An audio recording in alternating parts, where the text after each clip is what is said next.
Welcome back to MTFC TV. Joining me at this time is manager Dave Hoole. Dave, since we last stood here and spoke, a lot has happened. You've had your first two pre-season friendlies. We've seen a few new faces come in. How's your thoughts about how pre-season's going so far? Yeah, it's gone to plan, to be fair. It's had a good mix of youth and experience. The pre-season itself's been also a good mix. It's not just all about, like I said before, running the boys. We've had a good session at Newfield Health, down at St George's, a few bonding little sessions. Yeah, it's gone to plan. We've had two tough games against two pro sides, so yeah, it's going to plan. We've seen you mix up the sides in general. We've seen, I think it's about 9 or 10 trialists come in, and you've played an 11 one half and 11 second for the first game, and then for the second game you mix things up again. With the upcoming Chesterfield and then Burton friendlies, are you going to field two different sides, or is it just going to be a mix again, everyone getting minutes where needed? We're fortunate at the moment. We've got a very big squad. Like I say, we've got a game. It's going to be a tough game against Gresley on Saturday. Then we've got the Chesterfield game on Monday and Burton on Tuesday. It's not ideal, but like I say, we're going to have to try and manage the players, manage the situation, just so we can put strong sides out against three very good sides. So yeah, there's going to be some changes, but yeah, they're not affected too much, I thought. We've seen Jake Green make his return to the club tonight, officially signing on to what I'm sure is a lot of thrilled fans, and I can stop getting asked that question now. What do you feel he brings to your squad? Yeah, he's been a long time coming, Jake. Jake had a few things he needed to sort up at home. I think he was moving house. He was always in contact with Jake, and what he brings to the side is his pace, and he's a great footballer. You know, he's a young lad and he's learning, and he's going to be a great asset to Matlock, like he was last season. We've seen in the games a lot of trialists get run out.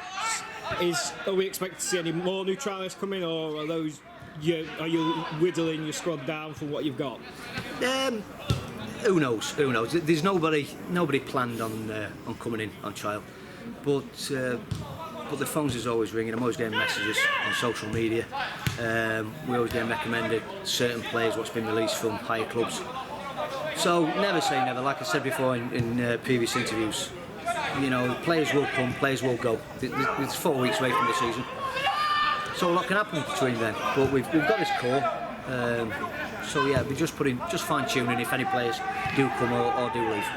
Is there any position that you feel you need to strengthen, or do you feel it's just adding depth onto the side to what you've currently got?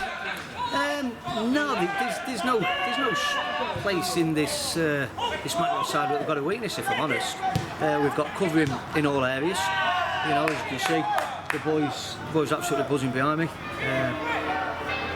Ashton Hoole, Harry Wood, Billy Whitehead. You know, just a couple of the boys, 2 or 3 of the boys what's coming through the ranks, and who knows who's coming through who's going to be the next Ashton Hoole or the next Maxwell. So all the areas are covered. We just, like I say, just a little bit of fine tuning now. So there's no major area which we need to build. Since we last spoke as well, we've seen Richard Walton come in, which, in my opinion, is a massive coup for the club, given he rejected the contracts off from Lincoln, and I believe he had a trial with Notts County. How does it feel to get your number one sorted for this season? Yeah, like I said, it wasn't a big secret, but we weren't trying to make it too public or too irate about not getting him on board straight away. We was always in contact with Rich. We was confident that Rich would come in here. He knew what we were doing here at the club, and he was going to be a massive part of it. So yeah, we was quietly confident without laying too much in.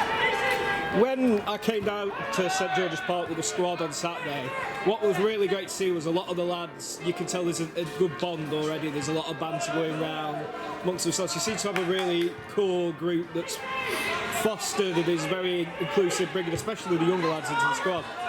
Do you feel that's important to have in your team? It's massive. You know, the dressing room's massive. You talk to anybody who's played at this level or even higher. You know, we've got no bad eggs in there. These boys, you know, they help each other. Just in the session tonight, you've got like Jamie Jackson pulling Billy to one side, giving him advice on his runs.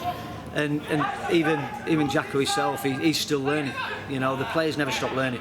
They helping each other out, and we've got a great bunch. To be fair, hopefully it'll continue through the season. Possibly some, you know, one or two roller coasters. So we need characters in the side and boys to pull each other out of the proverbial. So yeah, good group. The league has shaped up now following Henderson's appeal getting denied there in our league. Is there any teams in particular that you're looking forward to pitting your wits against? I mean, it's, you know, you look at the sides and you look at the signings, what the sides have made in this league, and I think Gainsborough stands out. You know, they've got a couple of ex-Matlock boys what signed there, come down a couple of leagues. So I'm sure Gainsborough will be a strong side. Buxton's always the local derby, so that's always a good one to be involved with. But you know, we'll take one game at a time, and we'll put his wits against every single side. You know, you know what it's like. There's no absolute massive sides. There's no absolute small sides in this league. You know, everybody's capable of taking points off each other. So it's going to be basically one game at a time. Pitchers wits against that side, as we know before. We do a bit of homework on the opposition. So yeah, we'll take it one game at a time. Are you now chomping at the bit to get started at the season, or are you still happy it's pre-season so you can fine-tune a few things? Yeah, there's still a bit of way to go. 4 weeks is a long time. Like I said, we players can still come in, can still leave. I'm just looking forward to, like I said, to the next game, which is Gresley. You know, it'll be a good benchmark to where we're at, and then we can pitch his wits against Chesterfield and then Burton Albion. So yeah, it's, you know, the games in coming up are exciting, and I'm looking forward to the games there. So the season will come. It'll come rapidly. Before we know it, we'll be kicking on here against Lancaster. Right, let's finish off. This is a car looming ominously behind me. Chesterfield FC, your former club, Monday. How much are you looking forward to taking the reins of this club against your former club? Yeah, it's massive for me. On a little personal note as well, it's always good to play against your old club. Yeah, I'm really looking forward to it. I'm sure they'll be up for the task as well. You know, unfortunately, we all know that Chesterfield went down, so there is just 2 leagues between us now. So it's got to get it over with. Yep, there comes said car. Yeah, so it can be good. You know, this round will probably bring a mixed side down, I would have thought, but you know, both sides will have to get in a good workout, playing the way which they've been playing, you know, start the pre-season. So really looking forward to it. Yeah, be a good challenge. Right, thank you very much, Dave. Thank you.